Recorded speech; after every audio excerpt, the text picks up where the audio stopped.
Boy, oh boy, wowee. I had to hold off on doing this reaction because otherwise I would just not be able to say anything rationally. My goodness, it's been one heck of a season. I mean, it's not even over yet. But finally, we can stop with the hypotheticals. There is now a certainty. Everton are staying up. We win 3-2. Absolutely no right to win this game. 2-0 down at the half and defy all odds. We had never ever come back from 2-0 down at halftime to win a game of Premier League football, and we did it right there. Absolute pandemonium at Goodison when we scored that third goal, and it also was at my house. I mean, I just went absolutely nuts.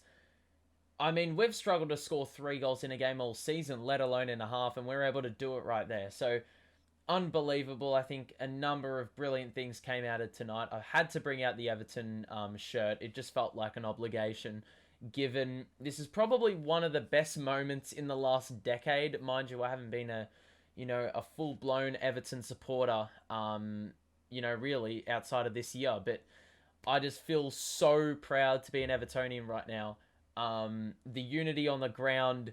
I mean, fans were running out onto the pitch 6 minutes before the game was over. That's how much it meant to supporters, and it was great to see. And then you see it, after the game, you see everyone going absolutely nuts, invading the pitch, singing the song loud and proud. The players are doing the exact same thing. I can't imagine, the scenes that would have occurred in the dressing rooms after the game. But honestly, it's a sigh of relief. For once, we can actually go into a game, the final game of the season, knowing it's a dead rubber. There's nothing to play for. It really hasn't been like that all season long. So there you have it. We look at some big key moments of the game. Dele Alli came on in the second half for Gomez, and I mean, it made a drastic difference. Gomez and Doucouré in the first half were awful. Couldn't pass the ball for their life, with losing the ball at every opportunity. Yeah, it was pretty shit, and we looked vulnerable as the back half were just getting really exposed, and ultimately I think that second goal really sums up our year. We had a VAR call not go our way, or a tackle not go our way. It could have easily been a red card, but wasn't. Then Seamus Coleman turns it over in the middle of the park, exposes our back line, and then Jordan Ayew is able to get past 3 defenders about 5 yards out from the goal line to score the goal, and he was the guy that should have gotten the red card, or quite possibly should have. So that's just a summary of our season, probably more so the last few weeks, but regardless, it didn't even make a difference. I actually don't think the comeback would have happened if we were, we had the advantage. It was an 11v10 type match. I actually don't think it would have been the kick up the arse we would have needed. I just feel like we would have settled into the fact that we had one extra and probably wouldn't have been as hungry. Regardless, I don't think you can dispute the fact that Frank Lampard's halftime talk, I mean, it had to have been one hell of a talk. It had to have been an absolute spit roasting. He would have literally destroyed those plays, because that first half was pretty diabolical given the circumstances. The goals we conceded from set pieces again and again and again. It's just happened game in, game out. So second half we came out firing. That Michael Keane goal was very pretty. The fact that he was able to control the ball in traffic and then kick it on the outside of the left foot, angling away from the goal, and still got it past the keeper and in the back of the net was grouse. Second goal, I mean, is really a product of all the goals we've scored in probably the last month. It's just a really shit-house goal. It was bumbling about. Dele Alli has a shot, it rebounds off a Crystal Palace defender, and Richarlison's able to dig one out on the left as well. So that was a bit of luck there. And then the third goal, I mean, DCL has been shit all year. He's been slandered by so many critics, and rightfully so, because he's been awful. But what we saw with that final goal is really a summary of how we got a lot of his goals last season. It was a lot of headers like that. And it was great delivery by Damari Gray, who also got included in the second half after not, being in that starting 11. So I think there were some great substitutions by Lampard, and he did them at the right time. I think he pulled the trigger on them a bit too late last game. And, he obviously learnt from that experience and was able to counter that with some very smart, genius substitutions. I think if we look at ultimately the grand scheme of things and what this has done to the Everton club, a lot of people are saying, well, you're celebrating like you won the league.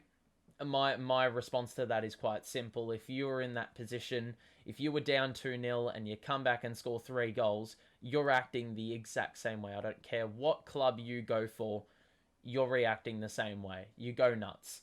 I think Evertonians will not take those middle of the table finishes for granted anymore. We've been toying with danger pretty much all season, or for the back half of the season. We didn't think it would come down to this, but it's actually brought the club closer together, and all I want to see is that energy to be channeled next season. It should not take us being in a relegation fight for this, this unity, this passion, this support to be this grand.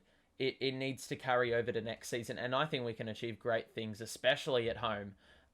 If the away support is, like how it was in the last few weeks of the season, I think we could have a very good season on our hands with that factor alone. Look, regardless, it's unbelievable. I actually hope that, there's been some players in rumours recently, Dele Alli to get shipped off.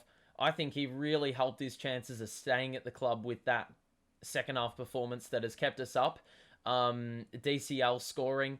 I mean, I think the fact that all these players that, are in the rumour mill for possibly leaving, want to, have a new challenge, possibly be a part of a Champions League run, I think they're going to realise the culture of this Everton club, and I hope, the events of this game and what followed, the aftermath, is going to be the persuasion that they need in order to stay at the club. Because I think if they can get a good run at it, we don't have injuries next season, I think it could be, a really good sign, and we've got something good on our hands with a very good manager who cares and who basically gets it. And we've understood that. People are saying, well, why would you celebrate Lampard, who, inherited a team that was a bit higher than it is now. Like, I think he got the job when we were 15th and now we're 16th or whatever.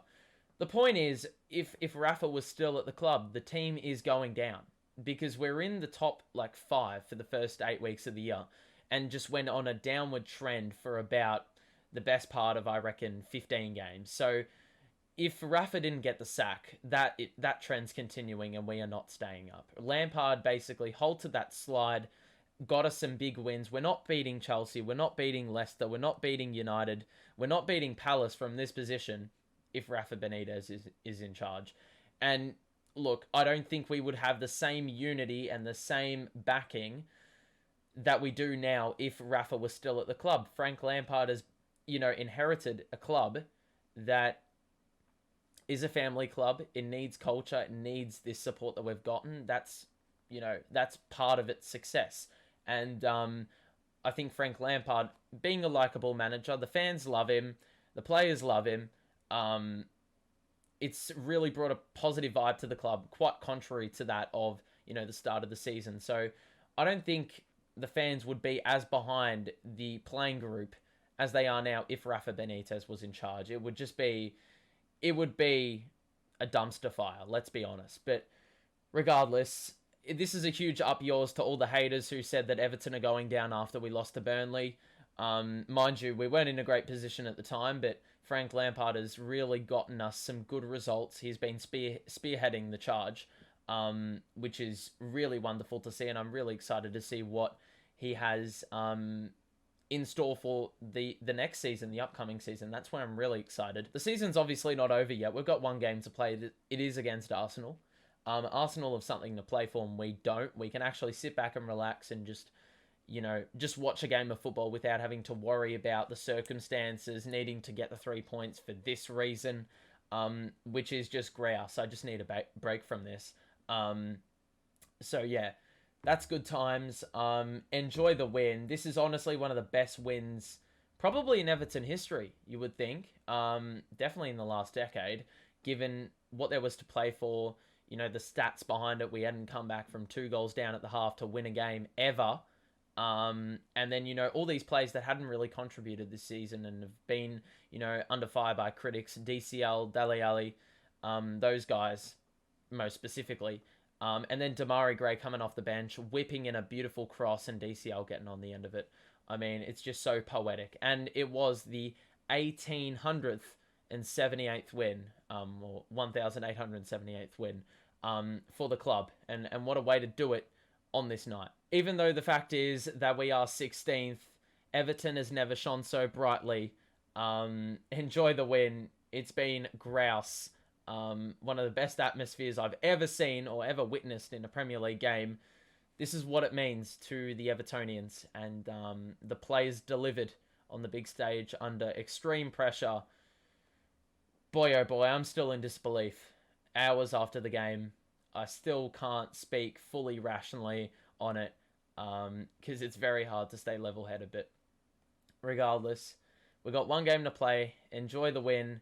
Enjoy the fact that we're staying up and we will witness another season of Premier League football, and hopefully it is a much better one than what we've had to witness for the best part of 37 games. So thank you for watching. Have a great rest of your day, and I will see you in the next one. Peace out.